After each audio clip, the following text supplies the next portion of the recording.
Well, welcome to today's talk, Sunday evening, the 20th of March.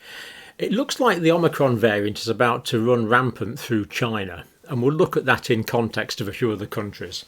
Let's start off with a bit of background, though, before we look at the international situation, about Hong Kong. Now, in Hong Kong, the numbers have been remarkably low for most of the pandemic because they've had excellent control measures, highly organised society. But now, the Omicron variant has basically, there's been an extreme wave of Omicron variant in Hong Kong. Now, at the moment, basically everywhere is shut. Beaches, theatres, everywhere's basically closed down. Gyms, libraries are shut. Only 2 people can meet in public, not 3 or 4. The strategy so far has been to keep the virus out. Now, this has largely worked in Hong Kong, and this is part of the problem because people were looking around. There was no cases of COVID, so a lot of people, especially older people, didn't bother getting vaccinated because they were doing such a good job of keeping it out. Why vaccinate against a disease that isn't present? But of course, we've always known that it's likely to invade at any time, and of course that's exactly what's happened. And the reason there's been such a lot of difficulties in Hong Kong is the vaccination rate, especially in the elderly, is low. That, combined with the fact they've had very, very little naturally induced immunity, because that's the only 2 places you get immunity from: short-term immunity from the vaccines, or we believe longer-term immunity from natural infection, and they've had neither. So that's why they've had such a devastating wave. And this is what I'm worried about in China. Could this same thing happen in China? We'll see it's less likely, but it's not impossible. Now, there's been trust issues about controls because some people in Hong Kong believe that a lot of the measures that have been taken have been political, because, of course, there's been political turmoil in Hong Kong over the past couple of years, which we're not going to go into now. But people mistrust authority because they think that things might be done for political reasons rather than for biological reasons. Residence blocks suddenly cut off, so whole blocks just cut off, closed off before everyone's tested. So quite draconian measures in Hong Kong. Now, unvaccinated in the over 80s. In New Zealand, which has also had very little natural immunity, the vaccination rate in the over 80s was 98%. So 2% hadn't been vaccinated, hence the very low death rates and hospitalisation rates, relatively speaking, in New Zealand, while natural immunity hopefully takes over, or is taking over. Hong Kong, it's 66% of the over 80s not vaccinated. So here we have this very large, or the remnant of these, of course, very large, what you might call target area of people that are going to get infected and are likely to get sick, especially. And even in the younger age groups, of course, we know there's still fairly high levels of morbidity and potential mortality. Low levels of natural immunity. Apparently, the Al Jazeera report says they're out of coffins. It sounds quite horrendous. They're out of spaces in morgues, and there are stories from the Al Jazeera report of body bags on wards. Let's hope it's not in that way for very long, but it's been a bad situation in Hong Kong. Could China go the same way? Now, let's answer that by looking at some graphics now that orientate us generally as well. New Delhi confirmed cases of COVID-19 per million. Now, China, very low numbers being reported, and on this graphic that's probably still accurate, but that is about to change. United States and Canada, well, we know that the testing in Canada is essentially non-existent. So this figure bears no relationship at all, really, to the total amount of infections. We believe in Canada they are still fairly high. United Kingdom, there has been an uptick, and we know that this is genuine because the COVID symptom tracker data and the Office for National Statistics data is showing the same thing. So even without defective testing and the fact that a lot of lateral flow tests are not being reported, even then we're still seeing this uptick in the UK. So that is absolutely genuine. Australia cases are going up, of course. Germany up. Now, Hong Kong and New Zealand. Let's look at New Zealand first of all in blue. So dramatic rise, of course, as we expected, largely protected by vaccination, of course, and, well, no way you can get a real trend from that. Who could say which way that's going to go? But we're fairly optimistic because New Zealand is now getting Huge Omicron exposure, generating huge amounts of natural immunity on top of the temporary immunity afforded by vaccination. So I'm pretty optimistic about New Zealand. Hong Kong, on the other hand, had much lower of vaccination preparation, and there was their numbers there. They went right up. Looks like they are going down now, which is good. Looks like they're just coming out of that wave now. Now, if we move on to the variant, now, unfortunately, our world in data at the moment is not giving us the breakdown between BA1 Omicron and BA2 Omicron. Hopefully, it's going to start doing that soon. We do know quite a bit of it, though, from background information. So, United States, BA2 will take over in the next few weeks. Now, what this means in the United States is there is going to be an increase in cases. If they're able to detect it by testing, there's certainly going to be an increase in infections in the United States. And unfortunately, there will be some, hopefully small increase in hospitalizations and potentially deaths in the United States as BA2 takes over. Because it's accelerating the whole thing, because the BA2 is basically pretty well as transmissible as measles. It's phenomenally transmissible. So that will take over in the States. In the United Kingdom, BA2 is already the majority.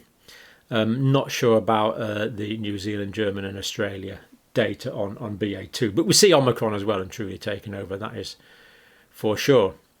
No information there on China, unfortunately, from our world in data. But we do know from other sources that Omicron is the problem in China. It is the problem. It is the infection. Now, the R value, again, unfortunately, China and Hong Kong aren't here, but there's the R value of 1, which is neither increasing nor decreasing. Canada, cases are still going down, but of course, we know the testing is a joke. China, well, yeah, it's okay. It's saying cases are going down in China, but we know we're not. We know they're going up. United States, United Kingdom definitely going up. New Zealand come down quite nicely. Australia still increasing, largely due to the cases in Western Australia, which has just opened up. Now, share of people who've had initial COVID vaccine protocols. So China, we see, Hong Kong. So Hong Kong, relatively low level. The problem in Hong Kong is not so much the overall lowish rate of vaccination, it's the very low rate of vaccination in the older grouping and particularly vulnerable grouping that's caused the high death rate and high hospitalization rate in Hong Kong. That's been the problem there. But China, so it looks to there like China's pretty near the top of the pile in terms of vaccination. But there's two big buts here. One, the first but is it was quite a long time ago. And the second one is it was a Sinovac, which is not as effective at preventing infection, and we believe not as effective at preventing hospitalization and death compared to the Western vaccines. So it looks like there could be a problem in China because of the type of vaccine that was used. Canada, Australia, New Zealand, Germany, United Kingdom, Hong Kong, United States for vaccination. But just to give a bit more information on vaccination, this is the situation with. So that previous one was initial course of vaccine. This is boosters. So again, we see China. Actually fair way down. So high up on boosters, Germany, United Kingdom, and a lot of the boosters in Germany and the United Kingdom have been relatively recent, although they are proposing. Or they are planning to start doing 4th doses of vaccine. And I think it's the over 75s. I'll have to check on that in the United Kingdom, which we're not going to comment on now. But that is the proposal. So there we see booster doses. China pretty low. Hong Kong pretty low. United States also quite low on booster doses. COVID vaccine initial doses and booster doses per 100 people. So this is booster doses. Now, China, we do see that they've had a lot of, they've had some booster doses, 38% boost. Not sure if that's percent. Anyway, you can see the relative size of the graphic there. More booster doses in the United Kingdom. So it looks like China's fairly well prepared. Hong Kong, of course, not as well prepared down here. But as we said, it's a different type of vaccine which we believe is not as effective, which is the concern. So I think that's probably all we had for graphics. Yep, that was it. So let's get back to the China situation. Yeah. So cases. That was the cases. What was that? Anyway, yeah, that was the case. That was the cases yesterday. That's right, and that was the cases 2 days ago. So we can see that the cases look like they're going down there, but in actual fact, well, actually, that could be genuine for reasons we'll see in a minute. There's been 2 deaths. First deaths that have been reported since the 26th of January 2021. Now, the COVID-0 strategy is being perpetuated. Now, I think the problem here is the Chinese authorities really don't want to lose face on this. So rather than have a lot of deaths, that they're maintaining this zero COVID policy, which really can't work. It's just kicking the can down the road. It's just delaying things. That really is all it's doing. Now, the great irony here is if we'd stopped flights when we suggested it back in February 2020, this whole pandemic wouldn't have occurred. So on this channel, we were advocating stopping flights. It was obvious. World Health Organization was saying, no, go on flying. You don't need to stop flying out of China. Still been no accountability for that. They committed the worst possible mistake in public health of the century, and there's been no comeback on it at all. But the irony is, if the flights had stopped, then we would have had no pandemic. But the irony is that China managed to suppress the initial outbreak with that level of transmissibility and the draconian measures they took. They could suppress the initial outbreak. That's why I'm saying there could have potentially been no pandemic, because if we're closed off China, the Chinese actually suppressed that, and there would have been no pandemic. That's my view. I don't believe there would have been a pandemic. Would have shut it off. But the irony is now that it's come back to China, and their draconian strategies will no longer, I believe, be effective. They just can't be effective against Omicron. So tens of millions staying at home orders, particularly in some provinces. So tens of millions of Chinese, much more locked down than we ever were in our countries. Very draconian stay at home orders. Travel bans in some areas. One province, 8 makeshift hospitals, and others in other parts of the country. The equivalent of the UK Nightingale hospitals. Quarantine centres set up. People quarantined for days or weeks. President Xi is going to stick with the zero COVID strategy. This is what he's saying. Continue to put people and life at the forefront. Well, of course, that sounds good. That's motherhood and apple pie. You can't argue with that. Stick with scientific accuracy, and dynamic zero is really patent nonsense, I'm afraid. That is just biologically impossible. You can't stop a virus with the transmissibility of the measles virus, which is almost what this BA2 is. So whether it's BA1 or BA2 in China at the moment, doesn't matter, it's Omicron. Over time, of course, BA2 will take over. Now, they can, with these dramatic lockdowns, even with the transmissibility of Omicron, they can actually stop it in certain areas. But what are you going to do? Keep it closed off forever? Keep it closed off from the rest of the world because endemicity is coming our way. Now, we have very high infection rates in the UK at the moment. The prevalence is about 1 in 20. It's remarkably high. And that could, Tim Spector thinks it's probably going to stay about 1 in 30 for some time because it's going to become endemic. And this is going to be the same all over the world, which is good because we're going to get constantly reinfected and constantly build up our immunity. So for the individuals, that's good. But the idea that China could keep that out without sealing themselves off from the world in some North Korea type fashion is impossible. So biologically, what they're doing just makes no sense at all. President Xi again, and curb the spread of the epidemic as soon as possible. Well, no, let me get a different coloured pen here, because emphatically that's no, you can't. That's a red cross. You can't do that. If I was marking the paper, I'd mark it in red. You can't do that. You simply can't stop that. Now, on a completely separate matter, this is the picture of King Canute of England, who was a pious, the story goes, was a pious, righteous king. And to demonstrate to his sycophantic courtiers that only God can stop the tide, he showed he couldn't stop the tide. I mean, you cannot stop the tide of Omicron. You can't stop it without being totally isolated. It is too transmissible. I got this story wrong last time, so I've made a bit of a better job of it this time. King Canute looks like an English king, 1028. First recorded in the 1100s, I think it was, by Henry of Huntingdon. At least that's per Wikipedia, which we wouldn't normally rely on for medical advice, but I think it's quite acceptable for this. You cannot stop. No human being can order the stopping of the tide no more than they can stop the spreading of the Omicron variant. So utterly bizarre, really. The idea that humans can override Omicron is just utterly ridiculous. Now, I want to look at Africa briefly just before we finish. This was the shape of the Omicron wave in South Africa, so we see it's gone down really quite dramatically.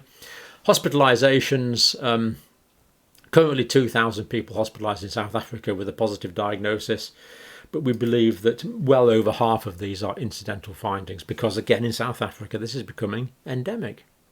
And if we go on testing for the next decade, we'll still find people being admitted with appendicitis and broken legs or twisted ankles have got Omicron because it's endemic. So that's the South Africa situation, which is good. Again, just to look at that intervention, so 64 people in intensive care, 224 people in the entire country of South Africa. Is it 60 million people, I think, currently oxygenated? And probably about 60% of those or more are for non-COVID reasons. This is what natural immunity will do. So that was South Africa.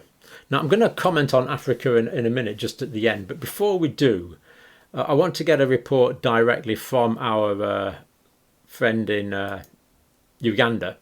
And Wefwafwa's been talking to lots and lots of African nurses and doctors. And this is his report. Wefwafwa, thank you very much as always. Hello everyone, welcome to today's COVID-19 update for East Africa. It is the 18th of March 2022. Now the number of cases in East Africa is continuing to decline day by day. Today Uganda reported a total of only 7 cases out of 2,975 tests performed today, which gives us a positivity rate of around 0.2%. And we only have 7 active cases administered at the health facilities. Now, as I said in a previous video, across the whole country we have a lot of treatment centers, but right now we only have 7 cases, which may be only in 1 or 2 treatment centers. So the rest of the treatment centers in the country are vacant, and those people admitted, we have those ones with, of course, moderate signs and symptoms, and those ones who are in ICU. And in fact, we may not have anyone in ICU at the moment. I'll just have to find out from the nearby treatment center, maybe if I happen to meet Dr. Machach again. But otherwise, the numbers are continuing to decrease. And when you look at Kenya, the same thing is still happening. Like today, they reported a total of about only 18 new cases out of 4,732 tests performed, which gave them a positivity rate of around 0.4%. When you look at the total recoveries have also increased, and the number of cumulative tests has also increased. Now, when you look at the vaccination, let's go back to Uganda a bit. Uganda has administered a total of 17,197,954 doses of vaccine. This includes those who have received both the first and second dose. The vaccination rates are still very low in East Africa, that is Uganda and Kenya. For example, Uganda, only about 8 million people have received both first and second dose. So the decrease in number of cases, we can't just attribute it to this vaccination rate because it is very low. Still, I think it is due to Omicron that came in, because when it came in, the cases went up, and as many people started having signs and symptoms, we started seeing that the number of cases in the country started decreasing day by day. Now, Kenya is a neighbor to Uganda, so that is the same situation in these two countries. That is all for today. See you in the next video. Excellent. Thank you, Wefwafwa, for that, as always. So, 7 cases, 0.2 positivity. Now, of course, we know the testing's rubbish, but only 7 active cases in the health centres. So that is genuine. Basically, Uganda is essentially over the Omicron wave with a massive immunity that this has generated, as Wefwafwa has said there. And this is based, the centralised data is not brilliant, but this is based on talking to a lot of fellow clinicians in Uganda. So we think this data, we know this data is accurate. Well, it's certainly accurate he's been talking to a group of people. You can't say it's accurate for the whole country, but it's looking accurate because the official data is showing only 7 active cases. So that is excellent. Uganda, again, Uganda and Kenya rather, but both large population countries, essentially no cases.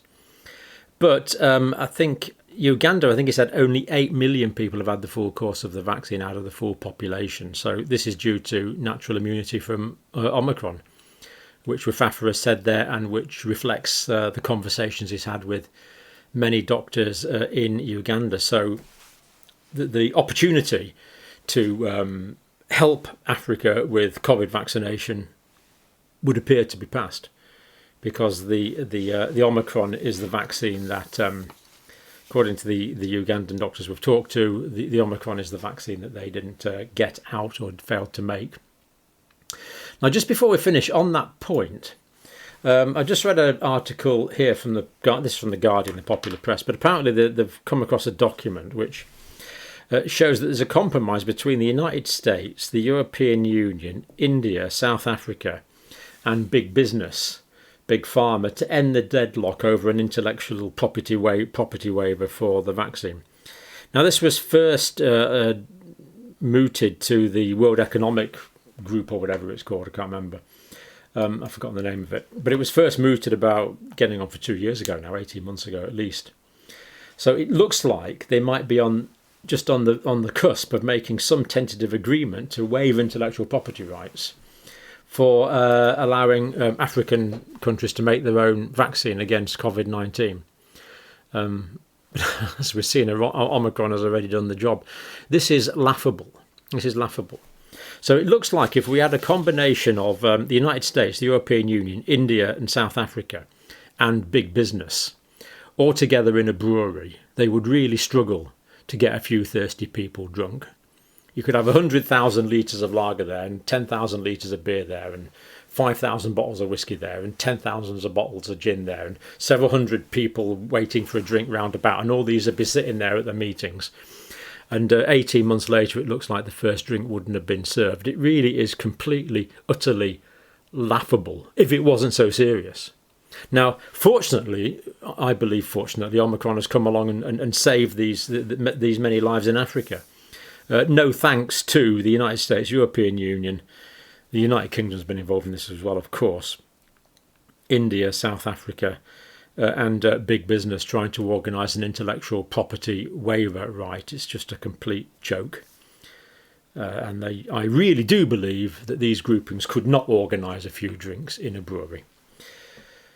Which bodes well if there's a future pandemic that's much more pathogenic and much more virulent and much more faster transmitting than this. It really doesn't bode well at all. Let's hope we can get some proactive mechanisms in place for next time, because there will be a next time.